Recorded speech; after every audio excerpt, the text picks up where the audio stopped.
នៅលើមេឃខ្ពស់មានពពកតូចមួយឈ្មោះលូមីដែលចង់ភ្លឺដោយព្រះអាទិត្យលូមីតែងតែសុបិនថាខ្លួនអាចភ្លឺប្រែស្រស់ឲ្យមនុស្សទាំងអស់សោយរីករាយបានថ្ងៃមួយព្រះអាទិត្យសានីបានបញ្ចេញពន្លឺកក់ក្ដៅឲ្យលូមីមើលដោយអស់សេចក្តីភ្ញាក់ផ្អើលលូមីព្យាយាមភ្លឺដោយសានីតែគាត់មិនអាចធ្វើបានឡើយខ្យល់ព្រីស៊ីបានហែលមកហើយនិយាយថាលូមីមិនចាំបាច់ភ្លឺដើម្បីក្លាយឲ្យដូចព្រះអាទិត្យទេឌ្រីពីទឹកភ្លៀងតូចបានធ្លាក់ចុះមកហើយប្រាប់ថាពពកមានលក្ខណៈពិសេសផ្សេងពីព្រះអាទិត្យ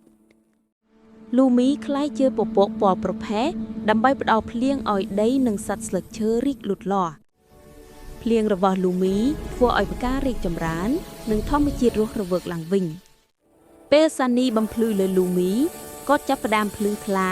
ដោយពន្លឺស្រស់ស្អាតពិសេសរបស់ខ្លួនចុងបញ្ចប់លូមីសប្បាយចិត្តពីព្រោះគាត់បានស្វែងរកពន្លឺរបស់ខ្លួនមិនមែនដោយភ្លឺទេគឺទម្លាក់ភ្លៀងជួយពិភពលោក